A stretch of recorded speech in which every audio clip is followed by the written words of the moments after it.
الحمد للہ رب العالمین والعاقبۃ للمتقین والصلاة والسلام علی سید الانبیاء والمرسلین وعلی آلہ واصحابہ اجمعین، اما بعد۔ اعوذ باللہ من الشیطان الرجیم، بسم اللہ الرحمن الرحیم۔ انما یأمر مساجد اللہ من آمن باللہ والیوم الآخر واقام الصلاۃ وآت الزکاۃ ولم یخش الا اللہ، صدق اللہ العظیم وصدق رسولہ النبی الکریم، ونحن علی ذلک لمن الشاہدین والشاکرین، والحمد للہ رب العالمین۔ ان اللہ وملائکتہ یصلون علی النبی یا ایھا الذین آمنوا صلوا علیہ وسلموا تسلیما۔ الصلاۃ والسلام علیک یا سیدی یا رسول اللہ، وعلی آلک واصحابک یا سیدی یا حبیب اللہ۔ الصلاۃ والسلام علیک یا سیدی یا نبی اللہ، وعلی آلک واصحابک یا سیدی یا نبی اللہ۔ تمام تعریفیں، حمد اور ثنا اللہ تبارک و تعالی کے لیے۔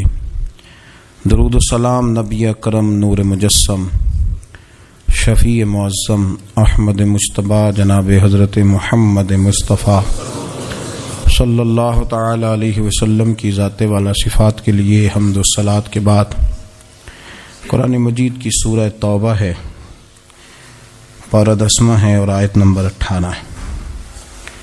ارشاد فرمایا انما یأمر مساجد اللہ من آمن باللہ والیوم الآخر۔ فرمایا اللہ کی مسجدوں کو وہی لوگ آباد کرتے ہیں جو اللہ اور آخرت پر ایمان لاتے ہیں۔ پھر فرمایا وَأَقَامَ الصَّلَاةَ وَآتَ الزَّكَاةَ، جو نماز قائم کرتے ہیں اور زکوٰۃ ادا کرتے ہیں۔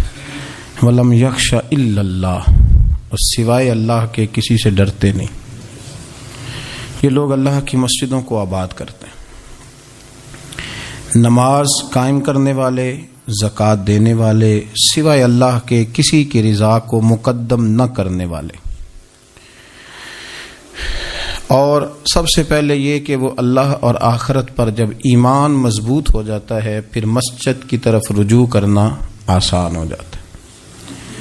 نبی کریم صلی اللہ تعالی علیہ وسلم نے فرمایا ہے کہ اللہ تبارک و تعالی نے مجھے جو فضیلتیں دی ہیں نا، ان میں سے ایک فضیلت یہ ہے کہ اللہ تعالی نے میرے لیے ساری زمین کو مسجد بنا دی ہے۔ اس کا معنی یہ ہے کہ جہاں بھی نماز ادا کرو گے تمہاری نماز ہو جائے گی، لیکن وہ خاص حصہ، وہ خاص جگہ جو نماز کے لیے وقف کر دی جاتی ہے اس کو مسجد کہا جاتا ہے۔ مسجد کا لغوی معنی تو سجدہ گاہ کے، لیکن وہ خاص باؤنڈری جس کو مختص کر دیا جاتا ہے کہ یہاں نماز پڑھی جائے گی، اس کا نام مسجد ہے۔ مسجد سے پیار کرنا، مسجد کے ساتھ دلچسپی لینا، مسجد کے ساتھ دل لگانا، مسجد کی تزئین و آرائش میں، خدمت میں اپنے آپ کو شامل رکھنا، اور سب سے بڑھ کے یہ کہ مسجد کے ساتھ اپنے دل کو جوڑ کے رکھنا، یہ اہل ایمان کی علامت ہے۔ مسلمان کا روحانی رشتہ اللہ اور اس کے رسول صلی اللہ علیہ وسلم کے ساتھ ہے۔ آپ کا جس آدمی کے ساتھ رشتہ مضبوط ہوتا ہے آپ اس کے مکان کی طرف کھینچے چلے جاتے ہیں، کوشش کر کے جاتے ہیں کہ میرا بھائی سے ملنے کو دل کر رہا ہے، تو اس کی طرف توجہ ہو جاتی ہے، وقت نکالتے ہیں، ٹائم خرچ کرتے ہیں، پیسہ لگاتے ہیں، وہاں جاتے ہیں۔ بیٹی میں نے بیاہ دی ہے، اپنے گھر چلی گئی ہے، پر میرا ملنے کو دل کر رہا ہے، وقت فرصت سارا کچھ دیکھ کے وہاں پہنچ جاتے ہیں۔ اصل اس گھر جانا مقصود نہیں ہوتا، اصل تو بیٹی کی ملاقات مقصود ہوتی، اصل بھائی کا مکان دیکھنا مقصد نہیں، اصل تو بھائی کی ملاقات مقصد ہے۔ تو مسجد میں جب آپ آتے ہیں تو مقصود یہ ہے کہ میں اس جگہ جا رہا ہوں جسے رب کریم نے اپنا گھر قرار دیا ہے۔ اب اس گھر کے ساتھ دلچسپی، اس گھر کے ساتھ آپ کا تعلق مضبوط ہوتا چلا جاتا ہے۔ رسول کریم صلی اللہ علیہ وسلم نے فرمایا ہے کہ زمین پر جو گھر سب سے پہلے بنایا گیا، جو مسجد سب سے پہلے بنائی گئی، وہ بیت اللہ شریف، مسجد الحرام، اور فرمایا جب ساری دنیا فنا ہو جائے گی تو جو جگہیں باقی رہ جائیں گی وہ مسجدیں، وہ حصہ جس پہ مسجد تعمیر کر لی جاتی ہے وہ حصہ باقی رہے گا۔ مسلمانوں کے اندر جہاں چیزیں بڑی تیزی کے ساتھ پھیلی اور ہماری دلچسپیوں کا رخ جب سے دنیا داری کی طرف زیادہ بڑھا تو مسجد سے بھی تھوڑا سا لوگوں کا رجحان کم ہوا ہے۔ ایک تو لوگ مسجد میں دیر سے آتے ہیں اور پھر جلدی جانے کا شوق رکھتے ہیں۔ کبھی ہم دیکھتے تھے کہ اسکول کا گیٹ بہت بڑا ہوتا تھا لیکن چھٹی کے ٹائم تنگ پڑ جاتا تھا۔ یہی حال مسجد میں جب نماز ختم ہوتی ہے تو اس وقت ہوتا ہے۔ پتہ نہیں کتنے ضروری کام ہیں جو پیچھے ہیں، کون سی ایسی چیز ہے جو دھکیل رہی ہے۔ بچے تو اپنے آپ کو بڑی قید میں سمجھتے تھے اس لیے جایا کرتے تھے، لیکن مسجد سے اس تیزی سے نکلنا، نماز پڑھنے والوں کی نماز کا خیال نہ کرنا، کسی کی تکلیف کا احساس نہ کرنا اور شدت کے ساتھ وہاں سے نکلنے کی کوشش کرنا، اس عمل پر جب غور کیا جائے تو برے خیالات ذہن میں آتے ہیں۔ ایسی چیزیں ذہن کے اندر آتی ہیں جن کا ایک مسلمان کے حق میں ہونا ٹھیک نہیں۔ میرے نبی پاک صلی اللہ تعالی علیہ وسلم نے ارشاد فرمایا، قریب محبوب فرمانے لگے کہ 7 شخص ایسے ہیں کہ قیامت کے دن اللہ کے عرش کے سائے کے علاوہ سایہ نہیں ہوگا، تو رب کریم ان 7 بندوں کو اپنے عرش کا سایہ عطا فرمائے گا۔ وہ 7 لوگ ہیں، ان میں سے نبی پاک صلی اللہ تعالی علیہ وسلم نے ایک شخص وہ بیان کیا کہ جو نماز پڑھ کے مسجد سے نکل تو جاتا ہے پر اس کا دل مسجد کے ساتھ جڑا رہتا ہے، اس کی طبیعت مسجد کے ساتھ لگی رہتی ہے کہ اللہ کے گھر سے ہو کے آیا ہوں، مجھے دوبارہ اللہ کے گھر جانا ہے۔ اس کا دل لگا رہتا ہے، جڑا رہتا ہے، وہ انتظار کرتا ہے کہ دوبارہ کب میں نے مسجد میں جائیں۔ یہ رویہ نہیں اس کا ہونا چاہیے کہ وہ کہے اوہو سردیوں میں تو بس نماز ہی نماز رہ گئی ہے، اعتراض نہ کرتا پھرے، بلکہ وہ اس کا دل جڑا رہے۔ مسجد کے ساتھ جو خاص رشتہ ہے، بخاری مسلم میں حدیث ہے، نبی پاک صلی اللہ علیہ وسلم نے فرمایا، ویسے تو ساری زمین ہی اللہ کی ہے نا، للہ ما فی السماوات و ما فی الارض، زمین و آسمان میں جو کچھ بھی ہے وہ اللہ کا ہے، لیکن حضور فرماتے ہیں کہ خطہ زمین پر جو جگہ رب کو سب سے زیادہ پیاری جگہ، ساری اللہ کی ہے، پر جو اللہ کو سب سے پیارا ٹکڑا ہے وہ جگہ ہے جہاں مسجد بنا دی جاتی ہے۔ وہ خاص خطہ، آپ ذرا حدیث کے لفظوں پر غور کریں، فرمایا احب البلاد، وہ اللہ کا محبوب ٹکڑا ہے زمین پر جہاں مسجد بنا دی جاتی ہے۔ وہ اب آپ اندازہ کریں کہ وہ پیسے کتنے قیمتی ہیں، جو کمائے کسی نے تھے، لگ مسجد میں گئے، اور محبوب کس کے ہو گئے؟ اللہ تعالیٰ کے۔ یعنی میرے تیرے کمائے ہوئے پیسے اللہ کے محبوب پیسے تب بنیں گے جب اللہ کے گھر میں خرچ ہو جائیں گے، تعمیر مسجد پر، تشکیل پر۔ فرمایا یہ سب سے زیادہ اللہ کو، اور سید عالم صلی اللہ تعالی علیہ وآلہ وسلم نے ارشاد فرمایا کہ اللہ تبارک و تعالیٰ کو زمین پر، زمین ساری ہی اللہ کی ہے، لیکن اللہ تبارک و تعالیٰ کی زمین پر جو جگہ اللہ کو ناپسند ہے وہ جگہ ہے جہاں بازار بنا دیا جاتا ہے، جہاں مارکیٹیں بنتی ہیں، جہاں لوگوں کے ساتھ ظلم ہوتا ہے، دھوکے ہوتے ہیں، جھوٹ بولا جاتا ہے۔ یہ بخاری مسلم کی حدیث۔ ناپسندیدہ زمین کا ٹکڑا وہ ہے جہاں بازار بنتا ہے، اور پسندیدہ ٹکڑا وہ ہے جہاں شوق کس بات کا زیادہ، میری مارکیٹ ہو کہ میرے نام کی مسجد ہو، یہ میری زمین کا جو ٹکڑا میری مارکیٹ ہو، میرا پلازا ہو، اور پچھلا مکان خرید کے نہ تو ایک لائن پیچھے نکالتا ہوں، 12 دکانیں ادھر ہو جائیں گی، 12 دکانیں ادھر ہو جائیں گے، پھر حساب نکالتا ہے کہ 20,000 ایک کا کرایہ ہے تو کتنا بنا مہینے کا۔ اس کو یہ نہیں پتا کہ تیری یہ زمین تھی اللہ کی، اب تو نے اس کا وہ حشر کیا ہے کہ یہ ناپسندیدہ ترین ہو گئی، ناپسندیدہ ترین. اور اگر تیری ہی زمین ہو، اپنی خوش قسمتی تو دیکھیں کہ میری زمین، میرے پیسے، اور جب میں نے مسجد بنا دی تو وہ پیسے رب کے پیارے ہو گئے، وہ زمین اللہ کی محبوب ہو گئی، وہ پیسے پیارے ہو گئے، وہ محبوب ہو گئے. لیکن بڑا ہی مشکل کام ہے. مسجدوں میں اعلان ہوتا ہے کہ بل آ گیا ہے، کو مہربانی کرو، اور پھر پکے سچے حاجی، نمازی، نیک صالح پرہیزگار بندے بڑی مشکل سے جیب میں ہاتھ ڈالتے ہیں، اور جو باہر آتا ہے اس میں پورا 100 روپیہ نکل آتا ہے، پورا ہی 100. یعنی کہ اور گننے میں آپ کو پتہ ہے 1-1 روپیہ کر کے گنے تو 5-7 منٹ تو 100 گننے میں لگ ہی جاتے ہیں، پھر وہ گننا پڑتا ہے. اور مسجد کی ٹوپیوں میں سے، مسجد کے گلوں میں سے اکثر وہ لوٹ نکلتے ہیں جو دکاندار لیتا ہی نہیں، وہ کہتے ہیں اللہ کو دے آتے ہیں جا کے. دیکھیں اپنا رویہ اس لحاظ سے درست کریں، اس لحاظ سے درست کریں کہ جس طرح میرے لیے اپنا گھر بنانا ضروری ہے نا، اسی لیے میرے لیے مسجد بنانا بھی اسی طرح ضروری ہے.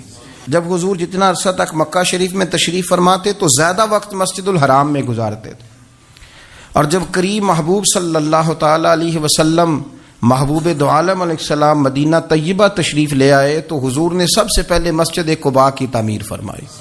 کوئی ایک حجرہ نہیں ابھی بنایا، ابھی یہ طے نہیں کیا کہ میں نے مدینے کے کس حصے میں اپنا مکان بنانا ہے، کہاں رکنا ہے. سب سے پہلے مسجد شریف کی تعمیر فرمائی اور بنفس نفیس فرمائی. وہ مسجد مکمل ہو گئی. سرکار کا قیام تھا جناب ابو ایوب انصاری کے گھر میں. تھوڑے سے فاصلے پر نظر پڑی تو ایک کھلا میدان موجود تھا، 2 یتیم بچوں کی زمین تھی. فرمایا یہ زمین مجھے دے دو، اس میں مسجد بناؤں گا. ان 2 یتیم بچوں نے عرض کی یا رسول اللہ صلی اللہ علیہ وسلم آپ رکھ لیں، مسجد بنا لیں. فرمایا یوں نہیں بھائی، پیسے دیں گے. اسلام یہ نہیں کرتا کہ بندے کی حیثیت سے زیادہ اس پر بوجھ ڈال دیا جائے. وہ یتیم بچے ہیں، ابھی ان کے پاس کوئی ایسے ذرائع نہیں ہے مال کمانے کے، تو فرمایا تمہیں پیسے ملیں گے. اور حضرت ابوبکر صدیق رضی اللہ تعالیٰ عنہ اور حضرت عثمان غنی جیسے مالداروں کے ذمے لگایا گیا کہ انہیں رقم ادا کی جائے. وہ پیسے ان بچوں کو دیے، یہاں مسجد کی تعمیر شروع کی. اب چونکہ مسجد قباء بھی سرکار نے بنائی تھی تو ایسا نہیں فرمایا کہ اس کو چھوڑ دیا جائے، بلکہ صحیح حدیث کے لفظ ہیں کہ نبی کریم علیہ السلام ہر ہفتے یا گھوڑے پر بیٹھتے یا اونٹنی پر بیٹھتے یا پیدل سفر کرتے، اور ہر ہفتے فجر کی نماز پڑھ کے مسجد قباء تشریف لے جاتے. اس مسجد کی آباد کاری میں حضور دلچسپی لیتے، شوق تھا سرکار کو، اس کو آباد کرنے میں دلچسپی لیتے. اور پھر میرے محبوب کریم علیہ السلام نے اس مسجد کے آباد کرنے میں ایک اور فضیلت بیان کی. فرمایا جو بندہ گھر سے وضو کرے اور میری مسجد قباء میں آ کے 2 رکعت نفل پڑھے، اللہ کے رسول کا وعدہ ہے اللہ اسے پورے عمرے کا ثواب عطا فرمائے گا. آپ دیکھ لیں مدینہ شریف میں جس طرح مسجد نبوی شریف ہر وقت کھلی رہتی ہے، مسجد قباء بھی ہر وقت کھلی رہتی ہے. ہر وقت وہ مسجد موجود ہے، دن کو جائیں رات کو جائیں، آپ کو وہاں نماز پڑھنے کے مواقع میسر ہیں. گویا حضور نے بنائی بھی ہے اور میرے نبی نے بسائی بھی ہے، اور وہ پوری طرح بسی ہوئی ہے. وہاں لوگوں کا آنا جانا ہے، وہاں ہر قسم کی خوشبری. یہاں حضور نے مسجد کی بنیاد رکھی، حجرہ کوئی نہیں ابھی بنایا، کسی زوجہ کے لیے رہنے کو کوئی جگہ نہیں بنائی. یہ اب شوق دیکھیں، مسجد کے ساتھ حضور کی دلچسپی دیکھیں کہ سرور کائنات صلی اللہ تعالی علیہ وسلم نے مسجد نبوی شریف کی بنیاد رکھی. مسجد کے لیے حضور نے خود بنفس نفیس تعمیر میں حصہ لیا. حضور پتھر اٹھا کے لاتے، مسجد کی تعمیر میں کام کرتے. حضرت سیدنا ابو ہریرہ رضی اللہ تعالیٰ عنہ فرماتے ہیں ہم 1-1 اینٹ اٹھا کے لاتے تھے تو حضرت عمار بن یاسر رضی اللہ تعالیٰ عنہ 2 اینٹیں اٹھاتے تھے. تو جب وہ اینٹیں اٹھا کے لا رہے تھے تو ان کے کپڑوں کو کچھ مٹی لگ گئی. تو جس طرح انسان کسی بچے کو شاباش نہیں دیتا اور کبھی کسی بچے کو مٹی لگ جائے تو اس کے کپڑے نہیں جھاڑتا، سرور کائنات صلی اللہ تعالی علیہ وآلہ وسلم نے جب دیکھا، یہ بخاری کے لفظ ہیں، سید عالم علیہ السلام نے جب دیکھا کہ حضرت عمار بن یاسر کے کپڑوں کو مٹی لگ گئی ہے تو حضور صلی اللہ علیہ وسلم قریب گئے اور صحابہ فرماتے قربان جائیں، حضور نے اپنے دست مبارک سے ان کے کپڑوں کی مٹی جھاڑنی شروع کر دی. گویا مسجد بنانے والے مزدور کے ساتھ نبی پاک علیہ السلام کی اتنی دلچسپی ہے کہ اگر اس کے کپڑوں کو مٹی لگ جائے تو حضور اپنے ید اللہ والے ہاتھوں سے وہ مٹی صاف فرماتے ہیں. ہمارے ہاں اول تو ہمارا مزاج نہیں مسجد کی طرف توجہ دینے کا. اگر کوئی 2-4 بندے مسجد کی کمیٹی میں کبھی زبردستی الجھ جائیں، ان کو الجھا ہی لیا جائے، تو سب سے پہلا فتویٰ یہ لگتا ہے کہ یہ بندہ خزانچی ہے، مسجد کو کھا گیا. سب سے پہلا فتویٰ اس کو یہ لگتا ہے. اور اکثر آپ ناراض نہ ہوں، یہ باتیں وہ لوگ کرتے ہیں جو ایک دھیلا نہیں دیتے مسجد میں. ان کو بڑی فکر ہوتی ہے دوسروں کے پیسوں کی، ہاں جی، کہ اس نے پیسے دیے تھے تو یہ کھا گیا. مجھے بھی ایک دفعہ ایک جگہ میں گیا ہوا تھا تو ایک صاحب کہنے لگے جی اس مسجد میں بڑا فنڈ ہے پر فلانا بندہ کھا گیا ہے. تو اس سے بھی تھوڑا سا وہ یہ ہوتا ہے کہ جب آپ کسی کے خلاف بات کرتے ہیں تو سامنے والا آپ کو اپنی ہمدردی دے کے تو 1-2 بات اور کرتا ہے. میں نے اس سے کہا کہ آپ نے کتنے پیسے دیے مسجد میں؟ کہنے لگا جی کچھ میں نے بھی دیے. میں کہا چل پہلا تیرے تے دعا مانا وہ کولوں آ چلیے. کہنے جی نہیں وہ تو میں دے چھڑے. تو میں کہا پھر جنہیں دیتے سن انہوں نے بھی دے ہی چھڑے کہ تو حساب لینا ہے کہ اللہ لینا ہے. اتنا زیادہ ٹینشن لینے کی کیا ضرورت ہے آپ کو؟ اس بندے نے بھی مرنا ہے، قبر میں جانا ہے. میں کیا بھائی تیرے تے دعائیے نہ پیسے جڑے تیرے کھا گئے تو تے وصول کرنا تو باقیوں کے دیکھے جائیں گے. آپ کو یہ توفیق نہیں ہے کہ آپ تھوڑا سا آگے بڑھیں، کام دیکھیں، اخراجات دیکھیں، معاملات دیکھیں کسی بھی مسجد کے. آپ تنقید کر رہے ہیں کمیٹی پہ مفت کی، اور اس کا نتیجہ کیا نکلتا ہے؟ مسجدوں میں جھگڑے ہوتے ہیں، فسادات ہوتے ہیں، دنگا ہوتا ہے. اور امام صاحب بیچارے انہوں نے بھی تو پھر کو پارٹی رکھنی ہوتی ہے، جینا تو ہے نا دنیا میں. وہ بھی پھر کبھی کبھی دیکھ لیتے ہیں کہ اب پارٹی بھاری کیڑی ہے تو اس کی طرف وہ توجہ کر لیتے ہیں. پھر وہ بھی ایک نیا دنگا شروع ہو جاتا ہے، کیونکہ مسجد میں امام اس نے رہنا ہے جس نے بندوں کو راضی رکھنا ہے، اس کی پابندی ہوتی ہے. ایک نے کہہ دیا تو کھل کے نماز پڑھا، سویرے ہی تو مزہ ہوتا ہے نماز پڑھن دا، تو دوسرا کہتا ہے قاری صاحب آپ تو فارغ ہیں، ہم نے تو ڈیوٹی بھی کرنی. مسجد کی آباد کاری میں آپ حصہ لیں، چیزوں کو دھیڑنے میں آپ کردار نہیں ادا کریں، کیونکہ مسجد اللہ کی رضا کے لیے. اور میرے نبی پاک علیہ السلام نے فرمایا جس نے اللہ کی رضا کے لیے مسجد بنائی اس نے اپنے لیے جنت میں مکان تعمیر کرا لیا ہے. شرط یہ ہے کہ اللہ کی رضا کے لیے پارٹی بازی کے طور پر مسجد نہ بنائے، رضا الہی کے لیے مسجد بنائے. اس نے اپنے لیے جنت میں مکان بنا لیا ہے. مسجد کے ساتھ دلچسپی ہونی چاہیے، مسجد کی صفائی کریں، مسجد کے ساتھ آپ دیکھیں کہ کون سا بلب خراب ہے اس بلب کو آپ چینج کر دیں. آ کے تنقید کر کے چلے جانا کہ فلانا بندہ فلانا کام نہیں کرتا، یہ تو بڑا آسان کام ہے، یہ تو آپ کسی سے بھی کرا لیں. یہ تو لیکچر ساری دنیا دیتی ہے کہ فلانا غلط ہے فلانا غلط ہے. چیزوں کو غلط کہنا، بندوں کو غلط کہنا یہ آسان ہے، لیکن غلط چیزوں کو ٹھیک کر لینا یہ مشکل کام ہے. یہ والا میرے بھائی فریضہ سر انجام دیں. کوشش کریں کہ مسجد کے آپ قریب آئے. حضرت تمیم داری رضی اللہ تعالیٰ عنہ میرے نبی کریم کے صحابی ہیں. انہوں نے سب سے پہلے مسجد میں آ کے چراغ جلایا تھا. اتنے راضی ہوئے میرے نبی پاک، اتنے راضی ہوئے، فرمایا تمیم تو نے مسجد میں چراغ نہیں جلایا، تو نے تو اپنی قبر روشن کر لی ہے. اور فرمایا تم نے تو مکمل نور حاصل کر لیا ہے، مکمل. اور خاص حضور نے ڈیوٹی لگائی سیدنا بلال حبشی کی. وہ مسجد کا خیال کرتے، مسجد پہ توجہ دیتے. مسجد نبوی میں کون سی چیز کہاں کس انداز میں کرنی ہے، حضرت بلال وہ خدمت سر انجام دیتے. نبی پاک علیہ السلام مسجد کے لیے مختلف اوقات میں مختلف احکام جاری کرتے. پہلے سرکار دو عالم صلی اللہ علیہ وسلم نے ایک دروازہ مخصوص کر دیا تھا. فرمایا بھئی ایک فیصلہ میرا یہ ہے کہ اس گیٹ سے صرف عورتیں آئیں گی، مرد نہ داخل ہوں. حضور نے وقف کر دیا عورتوں کے لیے. پھر ایک وقت ایسا آیا کہ نبی پاک صلی اللہ علیہ وسلم کے بہت سارے صحابہ نے جن کے گھر مسجد کے بالکل ساتھ ساتھ تھے، انہوں نے مسجد کے اندر دروازے کھول لیے تھے، مسجد میں آیا کرتے تھے. اللہ کے رسول صلی اللہ علیہ وسلم نے فرمایا بھی اب جماعت کا وقت ہوتا ہے اور بالکل دروازہ مسجد کے اندر تم نے کھولا ہوا ہے تو کچھ چیزوں میں مشکل پیدا ہوتی ہے، لہذا سارے دروازے بند کر دو، ایک دروازہ کھلا رہے، اور وہ ہے جناب ابو بکر صدیق کا. وہ آج بھی کھلا ہے مسجد نبوی میں. اس کو وہ دروازے کو بند نہیں کرتے، کبھی ضرورت ہو تو وہ آگے کوئی کنات لگا دیتے ہیں. دروازہ وہ ہمیشہ کھلا رہتا ہے، اس لیے کہ اس کو میرے نبی پاک نے کھولا ہے. وہ دروازہ کھلا رہتا ہے. حضور نے مختلف اوقات میں مسجد کی تزئین و آرائش میں، اس کی وسعت میں دلچسپی کا اظہار کیا. حضرت بلال جھاڑو دیتے، آنے والے لوگوں کا خیال کرتے. مجھے کہہ لینے دیں، اس کو سیاسی نہ رہنا سمجھے، مجھے کہنے دیں اور میں بہت ساری احادیث اور بہت ساری سیرت کی کتابوں کا نچوڑ ایک جملے میں بیان کرتا ہوں. مسجد نبوی ایک پارلیمنٹ ہاؤس کا درجہ رکھتی تھی، اسی میں سارے فیصلے ہوتے تھے، اسی کے اندر کافروں کے ساتھ جو معاملات تھے وہ طے ہوتے تھے، اسی میں ہر چیز سیٹ ہوتی تھی۔ مسجد کے اندر ہماری سیاست ناپاک اس لیے ہوئی ہے کہ ہم نے مسجد سے باہر نکال دی۔ جب تک یہ مسجد کے اندر تھی، وضو کر کے لوگ بیٹھتے تھے، قرآن پاک کی آیات بیان کر کے اپنا موقف بیان کرتے تھے، بڑا صاف ستھرا نظام چلتا تھا۔ امیر المومنین کا پارلیمنٹ ہاؤس مسجد ہوتی تھی، وہ مسجد میں بیٹھ کے سارے کام کرتے تھے، اور مسجد کے پاکیزہ ماحول کے اندر سارے کام مکمل کیے جاتے تھے۔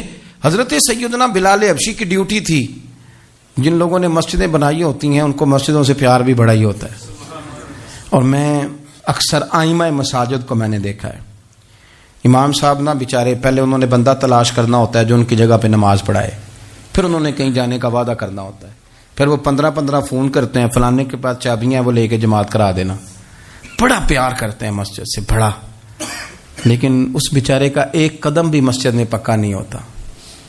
سارے نمازی غلطی کر لیں، بھول جائیں تو بچ جاتے ہیں، ان کو کوئی مسجد سے نہیں نکالتا، لیکن امام کبھی کسی موقع پر کسی بھی جگہ کو 2-4 جگہ پہ چھٹی کر لے، کوئی غلطی کر لے تو فارغ ہو جاتا ہے۔ حالانکہ سب سے زیادہ دلچسپی اس کی ہوتی ہے مسجد کے ساتھ۔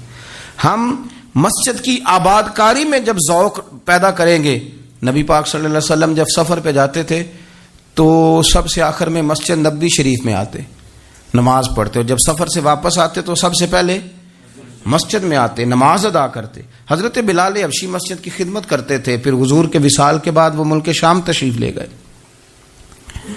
وہاں انہوں نے وقت گزارا۔ حضرت عمر فاروق رضی اللہ تعالیٰ عنہ جب ملک شام کے دورے پر تشریف لے گئے اپنے دور خلافت میں، تو کہتے ہیں میں جناب بلال حبشی سے ملنے گیا، تو کہتے ہیں حضرت بلال نے سب سے پہلے مجھ سے پوچھا کہ بتاؤ میرے نبی پاک کی مسجد کا کیا حال، وہ فلاں کونے کی کیا پوزیشن ہے، فلاں جگہ اب کیا حالات، وہ فلاں جگہ سیدہ عائشہ کے حجرے کے پاس فلانا کام ہونے والا تھا، اس کی کیا پوزیشن ہے، ایک ایک چیز کے بارے میں پوچھا۔ کیا خوبصورت فرمان ہے حضرت عبداللہ ابن مسعود کا، آپ فرمایا کرتے اللہ کا کوئی بندہ جب مسجد میں کسی مخصوص جگہ نماز پڑھتا ہے نا، تو جب وہ کچھ دن نہیں آتا تو مسجد اس کا انتظار کرتی، مسجد اس سے ڈھونڈتی ہے، مسجد پوچھتی ہے وہ کدھر گیا، قربان جاؤں۔ فرمایا اگر وہ بندہ انتقال کر جائے، وہ دنیا چھوڑ جائے، تو مسجد کی وہ صف روتی ہے، وہ اسے ڈھونڈتی ہے، وہ اس کو تلاش کرتی ہے، وہ اس کے لیے آنسو بہاتی، اللہ کے حضور التجا کرتی ہے کہ یا اللہ وہ یہاں رہا کرتا تھا، وہ یہاں نماز پڑھتا تھا، وہ یہاں آیا کرتا تھا، مسجد اس کے لیے روتی ہے۔ اللہ کرے آپ سمجھے میری بات، کسی کو بیٹے رو رہے ہیں، کسی کو بیٹیاں رو رہی ہیں، کسی کو وہ لوگ رو رہے ہیں جن کی ضرورتیں پوری کرتا تھا، اور یہ جو مسجد سے پیار کرنے والا تھا، مسجد کا نمازی، اس کے لیے مسجد کی صف، مسجد کا مصلی آنسو بہاتا ہے، اے مالک وہ کہاں گیا جو یہاں نماز پڑھتا تھا، مجھے بتلاؤ۔ جس کو مسجد یاد کر کے روئے گی، پھر اس کی قبر پہ اللہ کتنی رحمتوں کا نزول فرمائے، پھر اس کے اوپر کس قدر کرم کی برکھا برسے، اسے کس قدر نوازا جائے گا جس کے لیے مسجد روئے گی، مسجد کا یہ اعزاز ہوگا جس کے لیے۔ ایک صحابی نے عرض کیا تھا کہ یا رسول اللہ صلی اللہ علیہ وسلم میں نابینا ہوں، مجھے نظر نہیں آتا، اجازت ہے گھر میں نماز پڑھ لوں؟ تو میرے کریم علیہ السلام نے فرمایا تیرے کانوں میں اذان کی آواز جاتی ہے؟ حضور جاتی ہے۔ فرمایا پھر گھر نہ پڑھ، پھر مسجد آ کے پڑھ، پھر تو مسجد میں آیا کر، تو نماز پڑھا کر، تیرے کانوں میں آواز جاتی، لہذا تو مسجد میں آیا کر، یہاں آ کے نماز پڑھا کر۔ بہت سارے لوگ ہیں عدم دلچسپی، ہاں گھر میں بھی نماز پڑھنی چاہیے، مشکات میں حدیث ہے، نبی پاک علیہ السلام نے فرمایا اپنے گھروں میں مسجدیں بناؤ، یعنی ایک جگہ مخصوص کرو ہاں جہاں صرف نماز پڑھی جائے گی۔ فرمایا اپنے گھر میں مسجد بناؤ اور کچھ حصہ نماز کا گھر میں بھی پڑھا کرو، کچھ نوافل، کچھ سنتیں، کچھ حصہ گھر میں بھی نماز کا پڑھا کرو۔ فرمایا اپنے گھر کو قبرستان نہ بناؤ۔ اس کا مطلب ہے جس گھر کے اندر نماز نہ پڑھی جائے، بالکل اس گھر میں سارے زندے لوگ بھی رہتے ہوں تو گھر قبرستان ہے۔ یہ حضور کا فرمان ہے کہ سارے لوگ زندے ہیں، ہنستے ہیں، بستے ہیں، کھیلتے ہیں، اٹھتے ہیں، پر 2 رکعتیں نماز نہیں پڑھی جاتی، وہ قبرستان ہے۔ حضور نے فرمایا قبرستان ہے، جتنی مرضی ٹائلیں لگی ہوئی ہوں، ہر کمرے میں اے سی ہو، بڑا شاندار باتھ روم ہو، ساری سہولتیں ہوں، اگر گھر والے گھر میں کچھ نماز نہیں پڑھتے، خواتین نہیں پڑھتی، مرد کچھ نفل نہیں پڑھتے، وہ قبرستان ہے۔ اور جس گھر میں کوئی اٹھ کے سویرے تہجد کا وضو کرتا ہے وہ مردوں کا گھر نہیں، وہ تو زندوں کا گھر ہے. بچوں کو تکلیف تو ہوتی ہے جب سویرے بوڑھے اٹھ کے تہجد کا وضو کرتے ہیں، کیونکہ ان کے سونے کا ٹائم ہی وہ ہوتا ہے جب بابے اٹھ جاتے ہیں. بابا جی سویرے اٹھ کے وضو کر رہے ہوتے ہیں تو بچہ تنگ ہوتا ہے، دیکھو جی مطلب چونکہ اس نے تو سونا ہی اس وقت ہے جب دنیا کے جاگنے کا وقت ہے، لیکن اس کو پتہ نہیں جب تیرے گھر میں کوئی تہجد کا وضو کرتا ہے تو رب راضی کتنا ہوتا ہے. ہو سکتا ہے تیری بھی بڑی خطائیں اس کی وجہ سے معاف ہو جاتی ہوں. اس کا بوڑھا باپ، اس کا دادا، اس کا نانا سویرے اٹھ کے نماز پڑھنے لگا. ہم کیوں نہیں اس بات کو سمجھتے کہ مسجد کے ساتھ ہماری دلچسپی، اللہ کے گھر کے ساتھ ہمارا تعلق. میرے نبی کریم صلی اللہ تعالی علیہ وسلم نے فرمایا میں نے جنت کے اندر دیکھا کہ کس عمل کا ثواب زیادہ ہے، تو فرمایا میں نے سب سے زیادہ اجر والے جو اعمال دیکھے ان میں ایک عمل یہ ہے کہ جو بندہ مسجد کی صفائی کر کے کچھ کوڑا مسجد سے باہر نکال دے گا، رب کریم اسے جنت میں بڑا درجہ عطا فرما دے گا. لیکن یہ تو کام کرے گا کوئی غریب آدمی. ناراض نہ ہونا، مسجد میں جھاڑو دے گا کوئی.